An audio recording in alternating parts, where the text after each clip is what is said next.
Notre invité est un comédien antibois qui s'invite régulièrement au générique de séries télé. C'est aussi un humoriste, on va beaucoup s'amuser avec lui. C'est Clément Brun que je rejoins.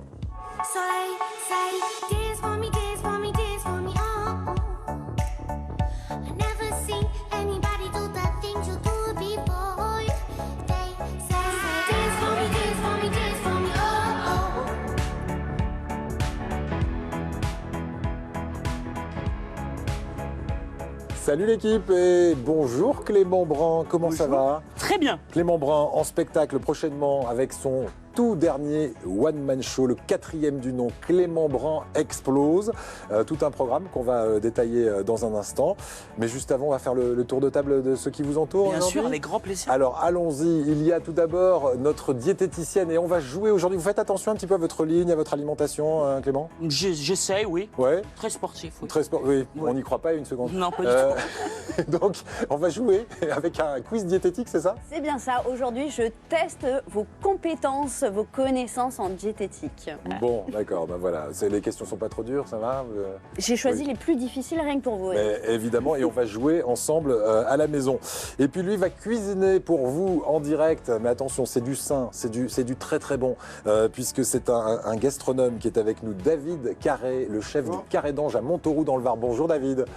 Alors chef, quel est le menu aujourd'hui? Alors on fait une raviole de petit épeautre à la brebis Ouais. et avec une émulsion à la morille.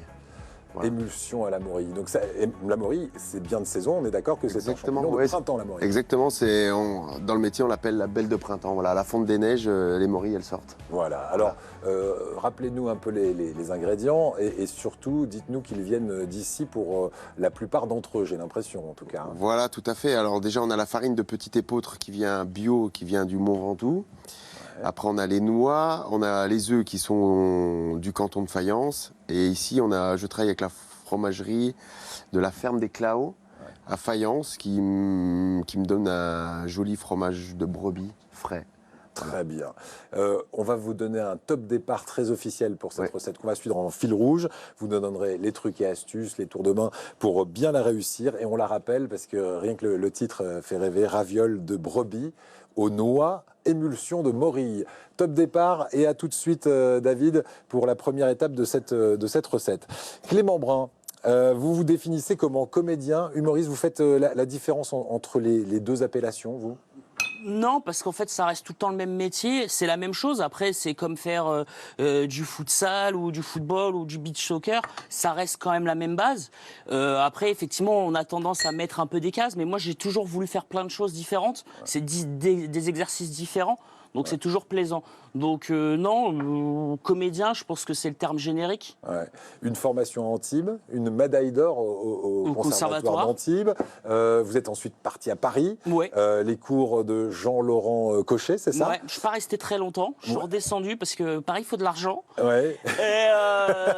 Et disons que en fait, la Seine, c'est pas le même délire que la mer Méditerranée, quoi. Donc du coup, je préférais un peu descendre. La scène SEINE. hein. Ouais, la Seine, ouais, pas la même en plus.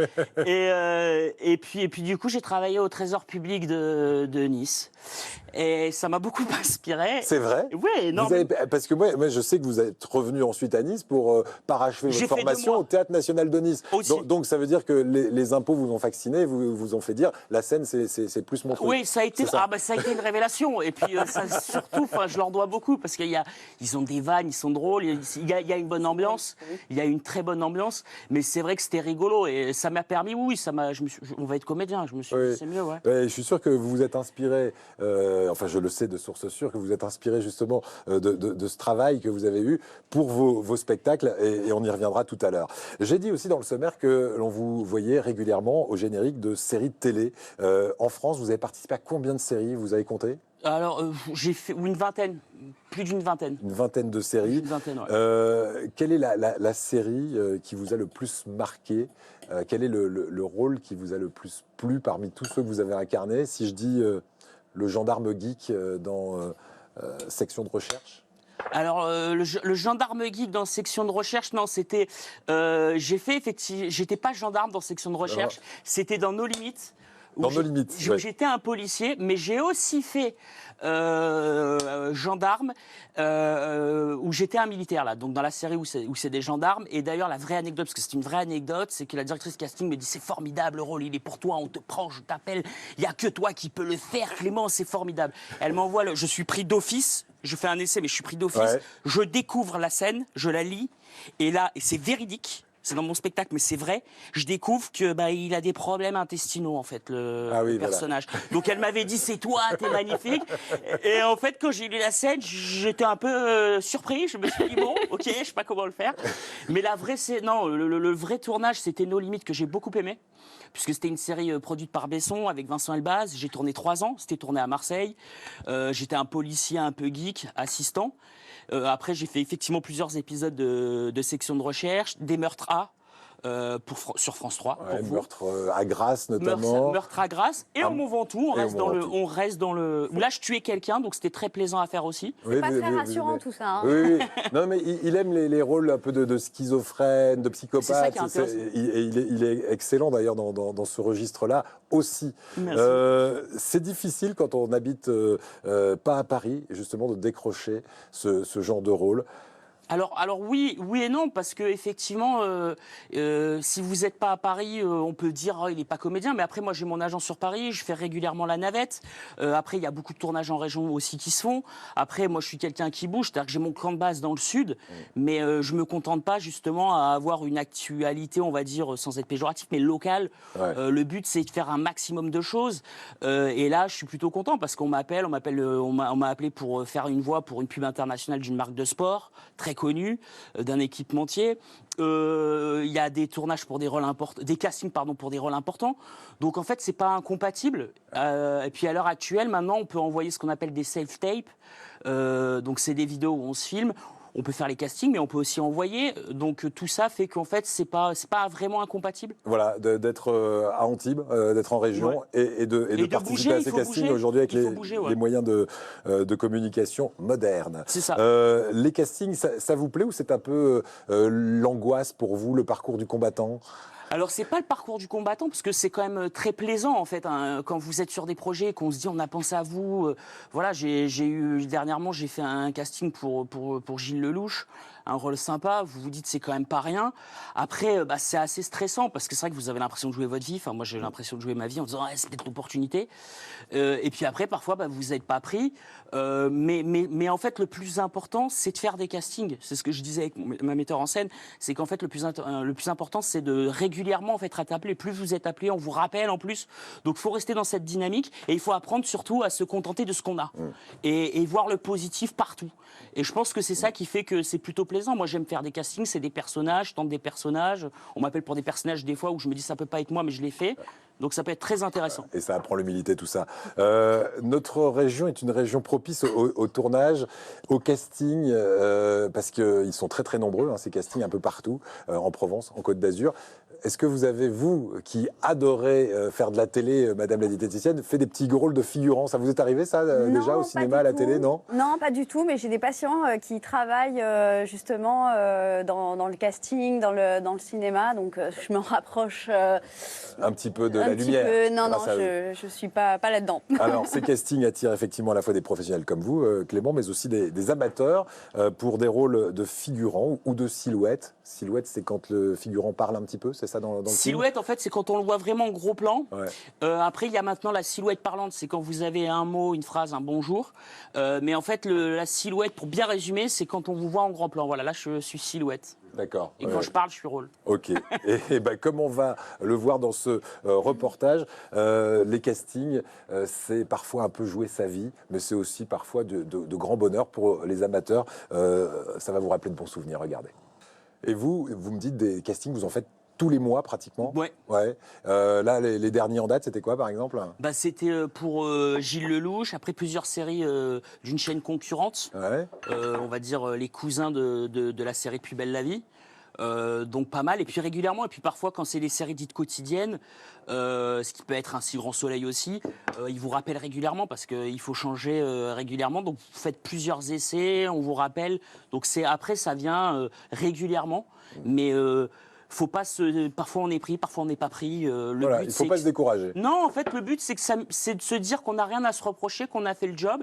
Les directeurs de casting vous disent c'est bien, il n'y a pas de souci. Ils vous appellent parfois des bons retours. Et puis surtout, c'est l'occasion de regarder les pieds chauds aussi à ces maisons de production. C'est ça, voilà. Qui ont besoin d'avoir un vivier aussi de comédiens en région. Et c'est ce qui est important aussi, c'est ce qu'on souligne ce matin avec vous. Dans un instant, on va voir les personnalités qui vous ont inspiré, des comédiens notamment, qui souvent donnent dans l'humour aussi. Ouais. On va les découvrir en images, mais pour le moment, on va faire un tour en cuisine avec David Carré qui a l'air bien affairé là. On est en train de faire les confectionner, ravioles. Alors j'ai fait la pâte à ravioles. Donc la pâte à ravioles, j'ai récupéré ma farine, mes œufs et j'ai mélangé avec de l'huile de noix. Oui. Donc 300 grammes de farine de petit épeautre, 3 œufs et un petit peu d'huile de noix. Et en fait, travailler tout simplement avec les mains. Et cette pâte, elle est très très fluide et on peut la travailler tout de suite en plus. D'accord. Donc on peut, là j'ai un petit laminoir, mais on peut faire ça au Il est bien équipé, au il a rouleau. son mini laminoir. Voilà, le mini laminoir qu'on peut trouver un peu partout. Et c'est une pâte qui est très collante. Donc on peut rajouter un petit peu de farine dessus. Elle se travaille très très facilement en fait. Ok. Voilà. Donc le secret, c'est qu'elle soit le plus souple possible. Le plus souple possible. Et voilà. Et la farce, j'ai pris mon fromage de brebis que j'ai travaillé très frais avec un petit peu de noix, j'ai mis un petit peu de fleur de sel et du piment d'Espelette. Et j'ai rajouté quelques cébettes que j'ai coupées. Ouais. Voilà. Et il y a pas du tout. C'est vraiment le plus naturel possible. D'accord, c'est le fromage pratiquement. Voilà, le fromage. Et nature. après, on regardera sur les morilles. Voilà. Eh ben, dans un instant, on aura droit à un truc et astuce pour ne rater sous aucun prétexte cette recette de ravioles de saison, hein, puisque on va retrouver de la morille à l'intérieur de cette recette. Merci David. Clément, on parle des personnalités qui vous inspirent. Vous nous avez dit... Le numéro 1, c'est Franck Dubosc. Qu'est-ce qui vous a inspiré, Franck Dubosc? Vous le suivez depuis très longtemps? Oui, Franck Dubosc, moi en fait, ça m'a donné, c'était son premier spectacle, moi que j'aimais beaucoup, qui était, je vous ai pas raconté, et où justement il racontait plein de choses, il allait dans un univers assez particulier, il parlait de la pampa, après il racontait que il y avait la fameuse Cindy, qu'il avait un week-end en Normandie, et en fait moi j'avais 15 ans quand je voyais ça, et ça m'a donné en fait la possibilité de me dire mais en fait tu peux aller partout, et c'est vrai qu'il avait cette facilité à l'époque de raconter des choses. Après il a gardé un peu son personnage qu'on lui connaît, mais le premier spectacle, enfin c'était plutôt le deuxième spectacle parce qu'il en avait eu un avant, c'était Dubon Dubosc, le premier. Le deuxième, effectivement, il y avait de l'univers, il racontait des choses, il n'avait pas encore son personnage qu'on lui connaît, et il m'a vraiment inspiré beaucoup, mais beaucoup. Le côté absurde aussi, ça vous plaît bien? J'adore ce qui est absurdité, j'adore ce qui est folie, j'adore tout ce qui est un peu imprévu. Moi, je fais pas spécialement de stand-up, c'est-à-dire que je m'adresse pas au public, c'est pas une succession de vannes, on rigole, c'est sûr, mais c'est surtout des personnages, parce que j'ai une formation théâtrale, et donc j'aime bien créer des personnages, des univers, et c'est pour ça que d'ailleurs j'ai choisi des comédiens qui ont un univers. Et là, il y a un univers avec Alex Lutz, par exemple. Oui, j'aime beaucoup Alex Lutz. Qu'est-ce qui vous séduit chez lui? Parce qu'il est vraiment à part aussi, hein, dans la comédie. Je le trouve brillant. Je le trouve brillant parce qu'il a une formation classique. Il fait du one-man show, il est brillant. Je trouve qu'il est extrêmement intelligent. Moi, j'adore écouter ses interviews. Je regarde pas forcément les films des comédiens dont j'apprécie on va dire le travail. J'aime beaucoup surtout les écouter, voir des petits extraits, des personnages. Mais je trouve qu'il y a vraiment, il y a une folie, il y a une liberté. Et puis il est juste dans tous ses personnages. Enfin, il est impressionnant en fait. J'aimerais vraiment beaucoup aller Et voir. même dans ses personnages de femmes. Hein, dans ses personnages de femmes, c'est ça. Moi, je fais beaucoup. On se rappelle de Liliane sur Canal+, qu'il a fait découvrir vraiment au grand public. Mais c'est que ma mère pensait que c'était une femme. Ouais. Elle me disait mais c'est des femmes. Je dis mais non maman, c'est pas des femmes. Et c'est vrai qu'il a ce côté où on l'oublie en fait, et on ne voit que son personnage, et c'est ça qui est brillant. Allez, le dernier, il pourrait y en avoir sans doute beaucoup d'autres, lui aussi il a un univers bien particulier et il cartonne en ce moment, c'est Jonathan Cohen.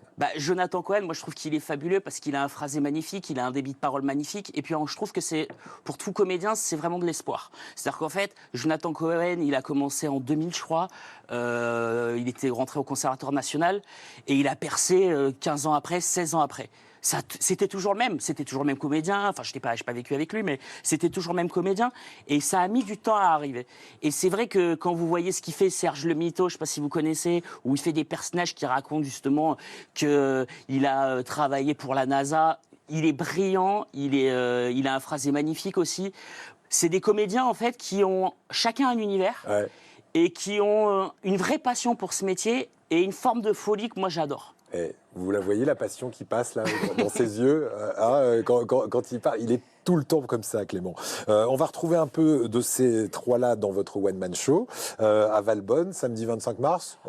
Vous avez un peu pioché dans les trois univers ou pas? Non, parce que ça s'appellerait du plagiat et je les connais non, pas. mais ça peut être de l'inspiration très lointaine. Ah non, pas du tout. Pas du tout. Il y a peut-être... Non, pas du tout. Moi, je fais du théâtre depuis que j'ai 5 ans. Donc, mon univers, même si à 5 ans, on parle pas des mêmes choses qu'à 37, enfin, j'espère si j'ai mûri depuis, effectivement, ça a toujours été le même univers. Donc, c'est pas qu'il m'inspire, c'est qu'il me touche.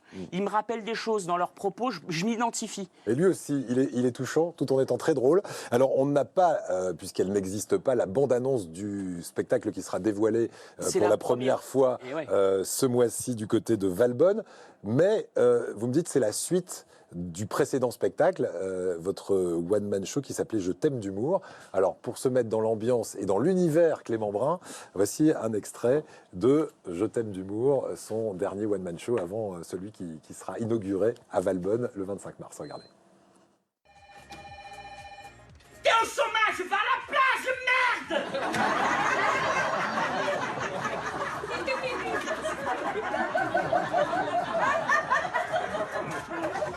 Non, mais je suis désolé. Excusez-moi, messieurs, dames. Non, mais déjà que nous, on bosse pas, c'est pas pour faire travailler les autres. Voilà, Clément s'inquiétait, il disait, ils sont pas obligés de le mettre en entier, hein, c'est long. Non, franchement, ça c'est... Je pensais qu'il mettait le spectacle en entier, je me suis dit, bon, s'ils veulent, ça fait plaisir. Non, ça c'est un des personnages cultes. C'est un des personnages qui revient. Qui c'est ça? Ça, en fait, c'est l'employé de Pôle emploi. Et en fait, souvent, je garde un peu des personnages, puisque ce spectacle-là, en fait, ce qui s'est passé, c'est qu'il y avait ma metteur en scène... mon metteur en scène, mais c'est une femme, ma metteur en scène, Marion Malenfant, qui a vu le spectacle et qui m'a dit en fait il est bien mais on va trouver une autre façon. Donc on a rajouté des choses, c'est pas du recyclage, c'est pas le même spectacle, mais on a quand même gardé des moments forts, des moments où moi je m'amuse, parce que j'ai envie aussi quand on arrive avec un nouveau spectacle, on a besoin de se rassurer. Donc il faut qu'on se dise tiens à ce moment-là je sais que ça envoie du lourd. J'ai mon doudou voilà, que je trimballe de spectacle en spectacle. Et spectacle. j'adore moi les personnages, j'adore tout ce qui est féminin, faire des personnages féminins. Ils sont souvent alors pas vulgaires, mais ils peuvent être grossiers, parce qu'on peut être vulgaire sans être grossier. Son côté Coluche. Ouais, Coluche, pas forcément, mais j'aime bien ce côté, j'aime un peu la provocation, mais la provocation sur les personnages, j'aime bien délivrer des messages, j'aime bien dénoncer un propos. Quand je crée des personnages, en fait, c'est des pendants de l'être humain que je tire un peu. C'est surtout des satires. Je fais beaucoup de satires, en fait, de la société, des personnages. Ça parle du métier de comédien, mais en fait, ça parle à tout le monde et les gens rigolent et s'y retrouvent. Parce qu'en fait, c'est vraiment des situations de tous les jours que tout le monde vive. Que tout le monde vit. Oui, c'est mieux. Non, mais c'est pas pour grave. un comédien, ça la fout pas. Parce que, voilà, ils croivent. Oui. Et moi, je croive pas. Je sais que Magali Tatessian est juste derrière vous, en embuscade, pour son quiz diététique. Et dans un instant, on continuera à parler de votre spectacle, le nouveau, Clément Brun Explose, où on va parler du métier de comédien, que vous assimilez assez facilement, effectivement, aussi au métier de chômeur. On verra si c'est du vécu. Magali, vous avez décidé donc de nous faire jouer ce matin ici et à la maison. Et à la maison, évidemment. Et Eric, qu'est-ce qu'on fait là avec les mauvaises réponses? On leur donne un gage aux téléspectateurs ou pas? Mais si vous avez une idée de gage, on prend. Vous êtes joueur, Clément? Oui. Donc vous risquez de perdre. Qu'est-ce que ce serait le gage? Je sais pas. On pourrait partir sur 15 minutes de marche, ou si vous voulez faire directement devant votre écran, vous pouvez faire des squats. Ouais. Donc 10 minutes de marche par mauvaise réponse. Ah oui. Ok. C'est bien ça. Il faut un grand bien. appartement. Il faut sortir dans la journée. Ça peut être pas mal. Alors, on démarre sur la première question. Vous êtes prêts? Ouais, et on a même un chrono et tout. Hein. Attention. Première question. Laquelle de ces matières grasses est la plus calorique? Réponse A, l'huile d'olive. Réponse B, la crème fraîche 30%. Ou réponse C, le beurre? Tic, tac, Moi, je sais. tac, Moi, je tic, sais. tac, Ouais. tic, tac, Moi, tic, je tac. sais, mais je suis galant, je vous laisse répondre à ma place. Non, justement, honneur à Allez, l'invité, Clément. lancez-vous, lancez-vous. Bah alors, je dirais beurre. Enfin, j'aurais dit crème fraîche, mais comme il y a les 30%, je dirais beurre. C'est pas la bonne réponse. Mauvaise réponse. Alors, on va demander à d'olive. notre C'est chef, l'huile c'est d'olive. l'huile Plus d'olive. calorique. C'est 100% gras. Ouais, c'est ça. Il n'y a pas d'eau, 90. par exemple, dans Je l'huile sais d'olive. pas. C'est 90% de lipides. Alors, il faut bien faire la distinction entre un aliment sain et les calories que cet aliment contient. Les deux ne sont pas incompatibles. Ouais. Donc, la différence entre le beurre, la crème et l'huile, c'est que le beurre et la crème sont d'origine animale, donc contiennent des acides gras saturés, et donc ça peut être mauvais pour la santé sur du long terme et en quantité, alors que l'huile d'olive contient des acides gras insaturés qui sont meilleurs pour la santé. Donc dans l'ordre, c'est d'abord l'huile, ensuite c'est le beurre, 82% de lipides, et enfin c'est la crème, 30% de matière grasse. D'ailleurs, David ne s'y pas trompé. Aujourd'hui, dans sa recette, hop, on a de l'huile d'olive, pas de beurre. Et oui, on a de l'huile de noix, pas d'huile d'olive. De l'huile de noix. Voilà, oui, oui, Alors, on a- bien l'huile de noix aussi la Riche en diététique. oméga 3, c'est très bon. Oui, oui. Ouais, c'est ça.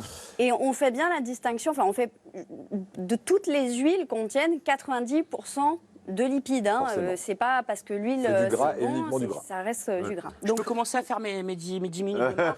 Oui, vas-y Clément, tu peux faire le tour de la table. On fait la deuxième question À maintenant. cloche-pied. Deuxième question, est-ce que vous êtes prêts, messieurs? Question On est numéro prêt. 2. Question numéro 2. Combien de morceaux de sucre contient une canette de cola 33 centilitres? Réponse A, 6 morceaux. Réponse B, 10 morceaux. Ou réponse C, 3 morceaux. Alors, pour vous donner un petit indice, un morceau de sucre, ça fait entre 5 et 6 grammes. Ouais. Bah, moi, je pensais que c'était 7 ou 8, donc je dirais 6. Moi, j'irais 10, moi. Ben moi, j'allais dire 10, mais quand je vous ai fait faire ça, je dirais la même réponse qu'Eric. Parce que vous avez fait comme ça, vous avez fait. C'est ça. Donc, pareil qu'Eric. C'est 6. Alors voilà, on est entre 6 et 7, oui, parce que la canette contient 35 grammes de glucides, donc on est entre 6 et 7 morceaux, donc c'est quand même Ouais, c'est énorme, énorme. sachant que l'Organisation mondiale de la santé préconise pas plus de 25 grammes de sucre simple jour. par jour, donc on est déjà bien au-delà. Merci. C'est bon vous à la maison? Parfait. Ou vous êtes Ben, on vous êtes au rajoute 10 top ou minutes pas? sinon de marche à la première mauvaise réponse. On y va pour la troisième question et on s'arrêtera là puisqu'ensuite il y aura une deuxième manche. Troisième question. Aujourd'hui, on va parler de Popeye. Est-ce que Popeye avait bien raison de consommer des épinards? Car les épinards sont très riches en fer, bien assimilés par le corps.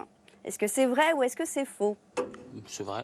C'est vrai? On fait confiance à Popeye ou pas? J'attends que Eric réponde, comme ça je vais essayer de Non, capter mais votre peut-être, il avis. a peut-être les réponses. Ouais, mais j'avais la réponse avant de l'avoir sous les yeux. Non mais je vous le dis, c'est faux. Ah, c'est faux. C'est faux. Alors, C'est une idée reçue. Il y a pas c'est beaucoup une de idée fer dans les reçue, épinards. donc la prétendue richesse de l'épinard en fer, elle est due donc au biochimiste allemand Emil von Wolf. Alors, je sais Et pas plus si je dis bien. particulièrement à sa secrétaire. À la secrétaire, donc c'est depuis 1870, donc maintenant ça commence à remonter parce qu'il y a eu un décalage dans la virgule.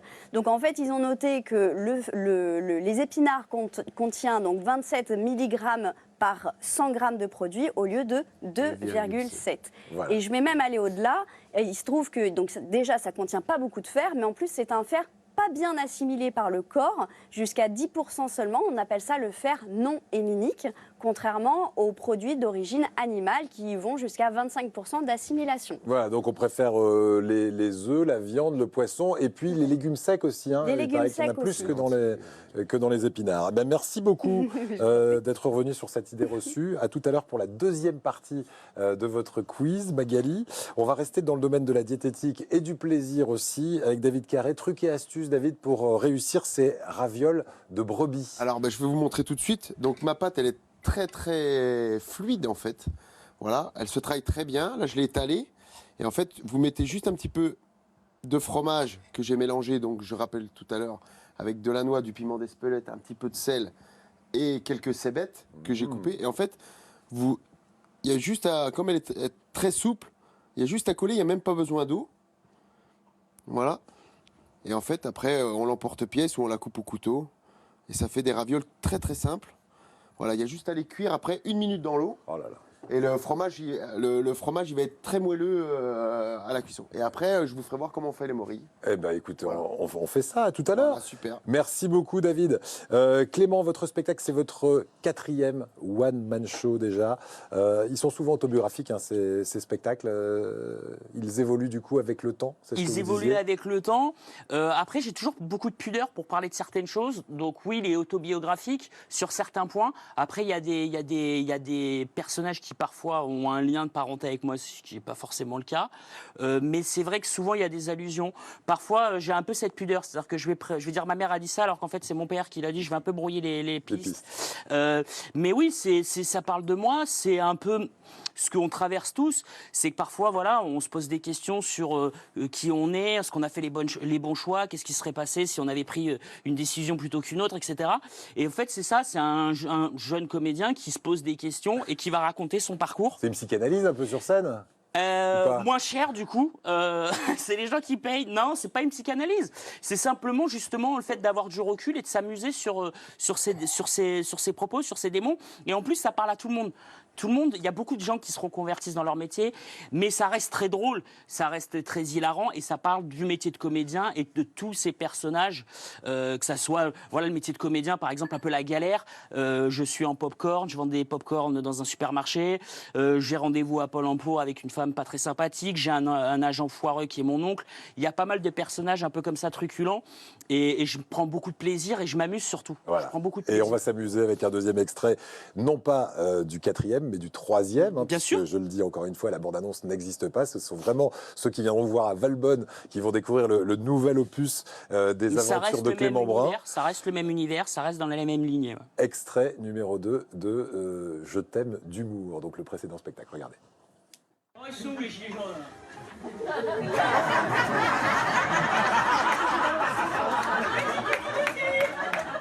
Petit gilet café.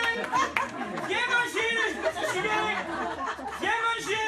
Minou minou le gilet il a fait, il a pas assez d'argent. Viens manger. Viens manger. Oh putain il y en a là.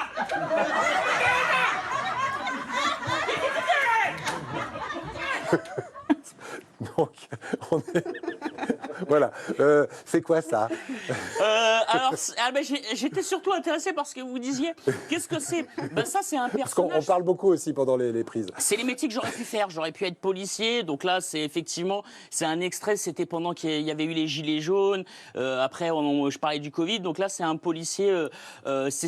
Qu'est-ce que j'aurais fait comme métier si j'étais pas comédien? Donc probablement policier, parce que j'aime bien l'énergie, j'aime bien le contact, et puis ou infirmière, enfin pas mal de choses comme ça. Parce que je dis que ma tante est infirmière, donc j'aurais pu être infirmière. Alors, et pas infirmier. Hein. C'est de l'humour, c'est drôle, ça raconte vos questionnements sur la vie et c'est mis en scène, vous le disiez tout à l'heure très rapidement, par Marion Malenfant, une ex-pensionnaire quand même de la Comédie Française, Magali. Oui.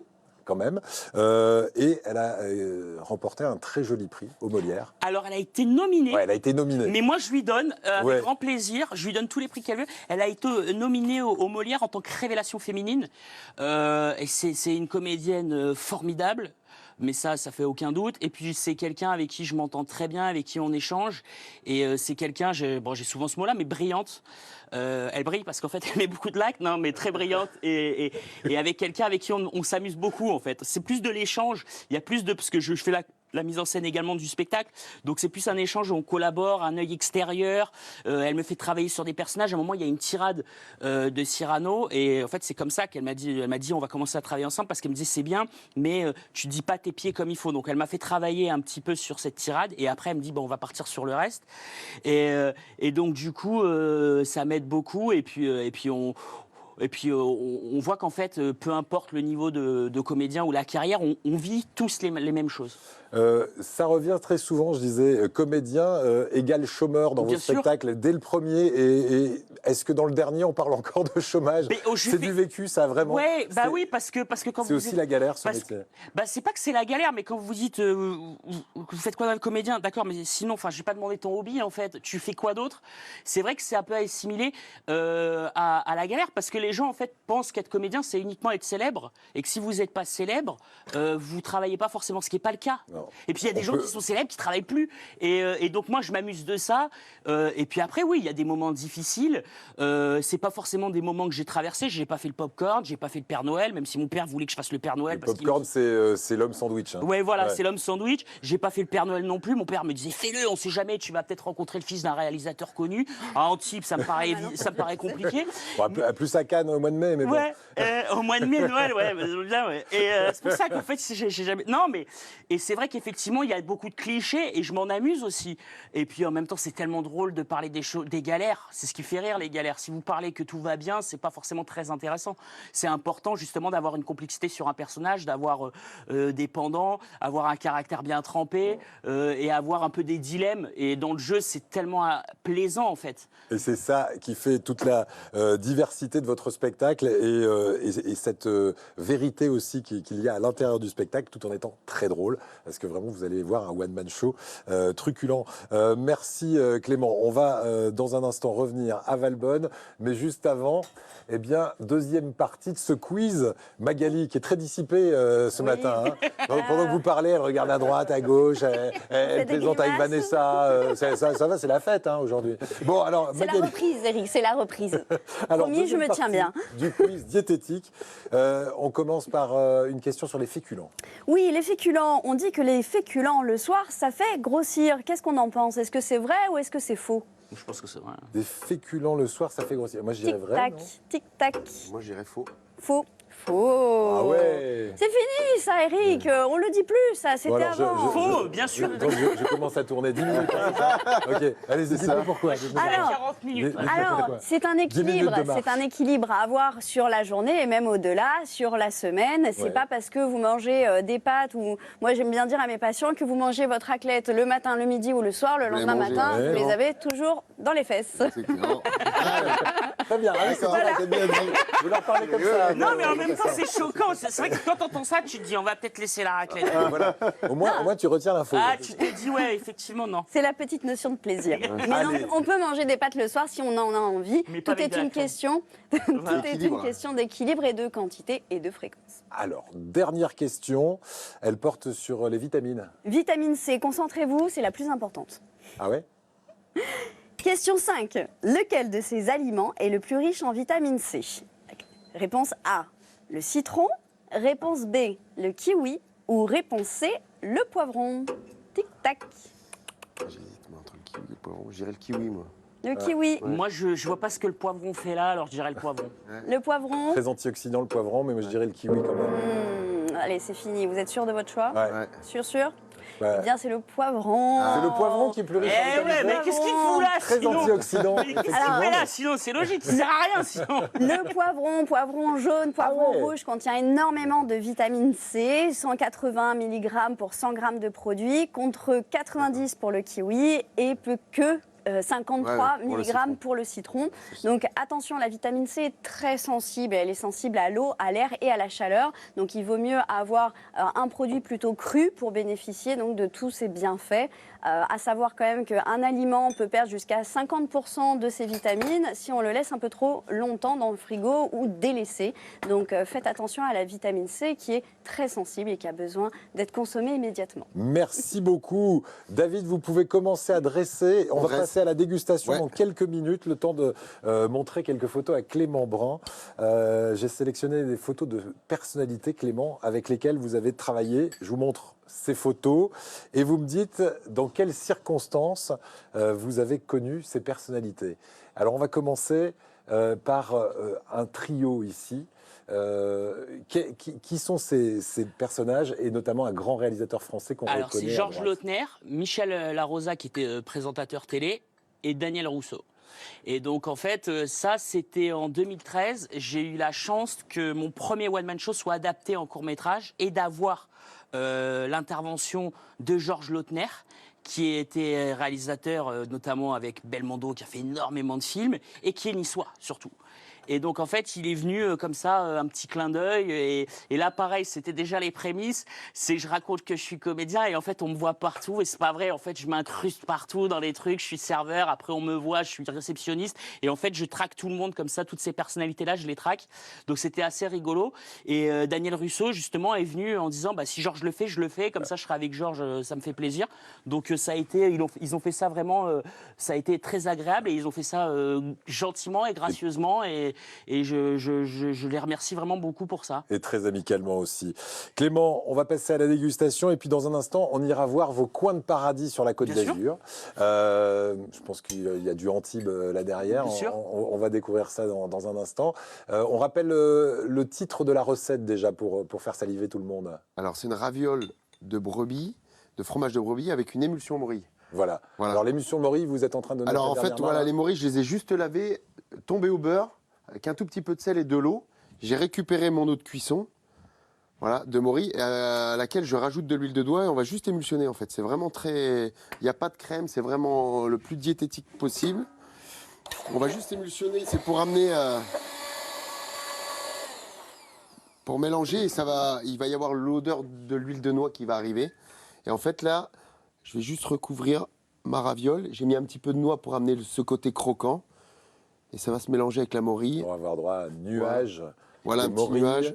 sur cette raviole de brebis. Donc là, on est vraiment sur le goût, vraiment le goût des produits sans chichi, quoi.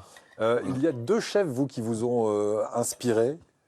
Gérard Boyer et Jacques Lameloise, 2-3 Tout étoiles. à fait. Bah, j'ai travaillé avec eux déjà. Ouais. Voilà, j'ai travaillé avec eux. Monsieur Gérard Boyer, j'ai travaillé les 3 dernières années de sa carrière. Et un chef très rigoureux, on faisait beaucoup de sauces. Et après, je suis arrivé chez Jacques Lameloise en tant que chef de partie. On est arrivé, on a perdu la 3e étoile. Et on a regagné la 3e étoile 2 ans après. J'étais son second et avec Johan Chapuis. Et c'était un moment magique dans une carrière de gagner une 3e étoile. C'est vraiment exceptionnel, quoi. Voilà, et ce que vous avez gardé d'eux, c'est une rigueur dans le travail. Rigueur. Votre gastronomie, c'est quoi? C'est vraiment du restaurant gastronomique qu'on va trouver Oui, chez tout vous à au fait. Carange. Alors, respect. Passez-nous les Ouais, plats allez-y. qu'on vous donne quand même un avis. Hein. Allez-y. Passez-en à Et, notre diététicienne qui va aussi nous donner Bah, l'avis de moi, la ce professionnelle. que j'aime, c'est le produit. Ouais. Donc, et garder vraiment le goût du produit. Vous voyez, on fait la morille là tout de suite, c'est vraiment la tombe à l'eau avec un petit peu de beurre et je mets rien d'autre. Je mets pas d'échalotes, je mets pas de ciboulette. On veut vraiment garder l'essence même Le goût pur. du goût pur, ouais.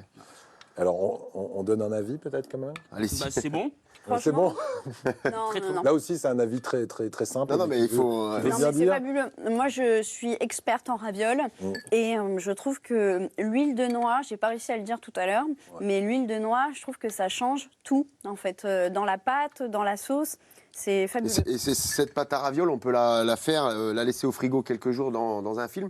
Et on peut l'utiliser même en sucré. On peut mettre du chocolat dedans, par exemple, pour faire une raviole de chocolat.